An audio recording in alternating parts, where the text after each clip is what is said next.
Hello dear student. इस video में हम डिस्कस करेंगे यूपी टीजीटी प्रीवियस ईयर का क्वेश्चन जो कि 2021 में पूछा गया था। क्वेश्चन है the refractive index of water with respect to air is given 4/3 and refractive index of glass with respect to air is 3/2। A lens placed in air has focal length 10 centimeter. What will be its focal length if it is placed inside the water? देखो, इस question को हम बाद में solve करेंगे। पहले मैं आपको कंसेप्ट सिखाऊंगा कि इस तरह के क्वेश्चन को सोल्व कैसे करना होता है। तो इसमें हम लेंस मेकर फॉर्मूला इस्तेमाल करेंगे, जो कि कहता है 1 अपॉन फोकल लेंथ बराबर होता है refractive index minus 1, 1/r1 minus 1/r2। ठीक है, यहाँ पर ये अगर मैं एयर की बात करूँ तो यहाँ पर क्या हो जाए, फोकल लेंथ इन एयर। तो यहाँ पर हम लेके चलेंगे रिफ्लेक्टिव इंडेक्स ऑफ लेंस किसके रेस्पेक्ट में, एयर के रेस्पेक्ट में। ठीक है, तो ये आ जाएगा म्यू ऑफ लेंस, जो कि यहाँ पर ग्लास है, हमारे पास जो लेंस है वो ग्लास है। अब देखो, मैं इसके दो इक्वेशन बनाऊंगा, उसके बाद सोल्व करेंगे। मान लीजिए कि हमारे पास एक लेंस रखा हुआ है। ठीक है, और लेंस कुछ भी हो सकता है, कोई सा भी हो सकता है, मैं सिर्फ कॉन्वेक्स जस्ट एग्जांपल के लिए ले रहा हूँ। और यहाँ पर अभी एयर है, और ये जो लेंस है एल एन, तो इसके लिए जब ये एयर में रखा है तो मैंने आपको फॉर्मूला बता दिया कितना हो जाए, 1/फोकल लेंथ जब वो एयर में रखा हुआ है। तो it will be equal to mu of lens with respect to air minus 1/r1 minus 1/r2। लेकिन सपोज कीजिए सेकंड केस में हमने इस लेंस को किसी भी लिक्विड में या किसी भी अन्य मीडियम में रख दिया है। ठीक है, तो लेंस तो वही है, लेंस हमने कोई चेंज नहीं किया है, but we have change the medium let's say. And now it may be kept in any medium, हो सकता है लिक्विड हो, सॉलिड हो, कुछ भी हो, हमें उससे मतलब नहीं है। बस मैं मान के चल रहा हूँ कि अब मीडियम चेंज हो गया है, और इस मीडियम का जो रिफ्लेक्टिव इंडेक्स है मैं मान के चल रहा हूँ वो है with respect to air is a, मतलब म्यू एम। इस ये जो मीडियम मैंने चेंज किया है यहाँ पर, उसका refractive index I am assuming refractive index of medium with respect to as mu M. Okay, अब यहाँ पर जो इक्वेशन बनेगी वो कैसे बनेगी, तो देखो, जब लेंस एयर में रखा था तो हमने लिखा था यहाँ पर refractive index of lens with respect to air. अब कैसे लिखेंगे, तो अब जो फोकल लेंथ होगी इस पर्टिकुलर मीडियम में, it will be equal to refractive index. देखो, लेंस का अभी भी चलेगा, लेकिन पहले हमने ऊपर क्या रखा था, एयर। अब क्या लिखेंगे ऊपर, मीडियम। मीडियम, ठीक है, माइनस 1 इंटू में 1/r1 माइनस 1/r2।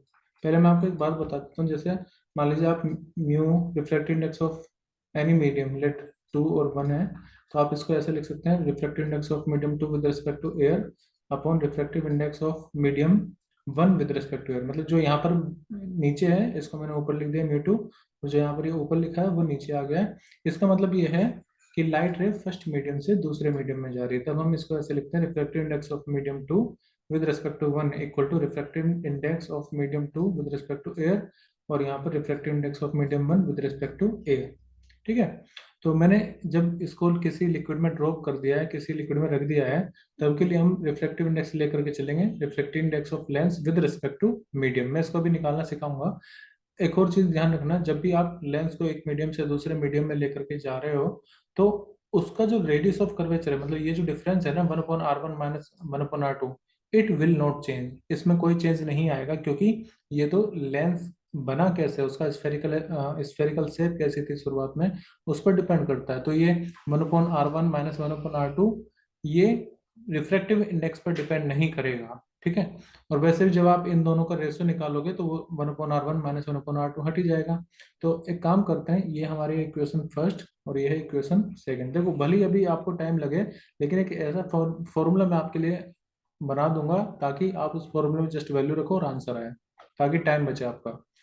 तो आप इसको डिवाइड कर दीजिए, फर्स्ट को सेकंड से डिवाइड कर रहे हैं तो 1/f एयर इक्वल टू, मतलब, और यहाँ पर आ जाएगा, फिर इसको लिखिए 1/में फोकल लेंथ इन मीडियम, उसी लेंस की जो फोकल लेंथ मीडियम में, this will be equal to. अब देखो, जब आप इन दोनों का रेशियो लोगे, मतलब इस पूरी इक्वेशन से डिवाइड करोगे, तो 1/r1 माइनस 1/r2 दोनों में है, वो तो कैंसिल आउट हो जाएंगे, तो मैं उसको दोबारा नहीं लिख रहा हूँ, कैंसिल आउट हो ही जाना है वो। तो ये आ जाएगा reflective index of lens with respect to air -1 upon में refractive index of lens with respect to, अब जो नया मीडियम हो गया है मीडियम m -1, ठीक है। और देखो ये यहाँ आएगा और ये यहाँ पर, मतलब इसी को हम ऐसे भी लिख सकते हैं कि focal length of medium, focal length in medium upon में आएगा focal length in air will be equal to refractive index of lens with respect to air -1 upon में refractive index of lens with respect to, अब जिस medium में उसको रख दिया -1, ठीक है। हमें तो दूसरे मीडियम में फोकल लेंथ निकालनी है, तो उसका फॉर्मूला क्या हो जाएगा, एफ एम इक्वल टू हो जाएगा फोकल लेंथ एयर में कितनी थी मल्टीप्लाई में रिफ्रैक्टिव इंडेक्स लेंस का एयर के रेस्पेक्ट में कितना है -1 अपॉन में रिफ्रैक्टिव इंडेक्स लेंस का मीडियम के रेस्पेक्ट में -1। तो ये जो फॉर्मूला आया है आप इसको इस तरह के क्वेश्चंस में अप्लाई कर सकते हैं, ठीक है। जब भी लेंस मेकर पर फॉर्मूला है, जब भी ऐसा क्वेश्चन हो कि हम एक मीडियम चेंज कर रहे हैं, तब आप फोकल लेंथ निकालने के लिए इस फॉर्मूला को डायरेक्टली अप्लाई कर सकते हैं।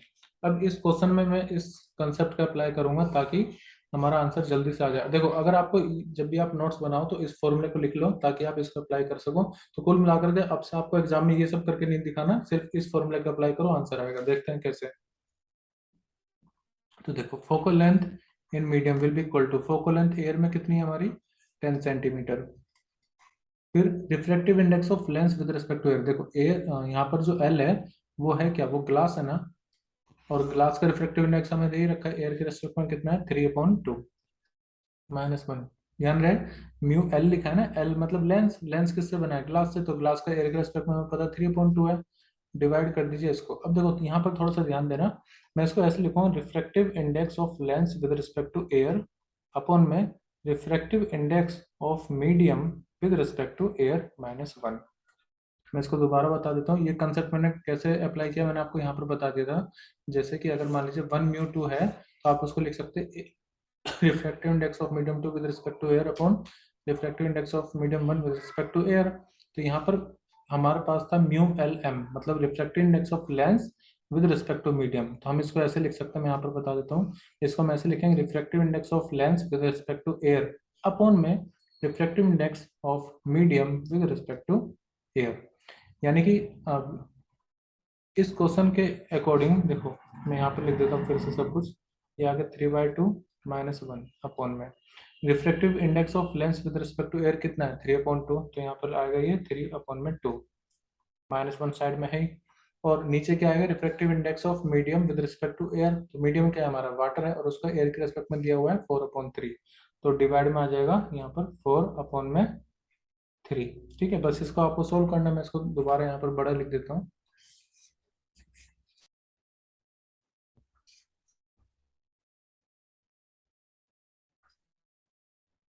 फाइनली मैं दोबारा लिख रहा हूँ इसको, एफ एम इक्वल टू आ जाएगा फोकल लेंथ इन एयर जो कि 10 है, ठीक है, 3/2 -1 अपॉन में देखो ये है 3/2 4/3, तो ये 4 तो जाएगा 2 के साथ और 3 जाएगा 3 के साथ, तो ये हो जाएगा 3 3 9 अपॉन में 4 2 8 -1।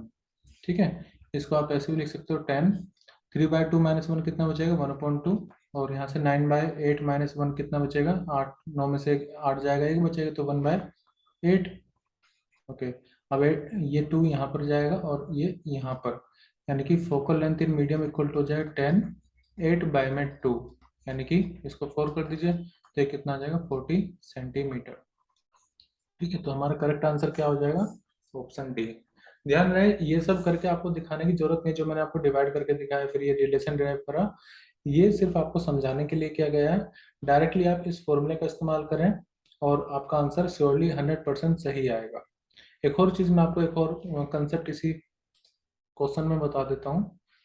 बहुत सी बार पूछा जाता है कि अगर आप उस लेंस को किसी मीडियम में डुबो दो, किसी दूसरे मीडियम में इमर्स कर रहे हो, तो उसकी फोकल लेंथ में कितना चेंज आएगा। तो वो तो मैंने आपको बता दिया कि जो चेंज है वो कैसे हम फाइंड कर सकते हैं।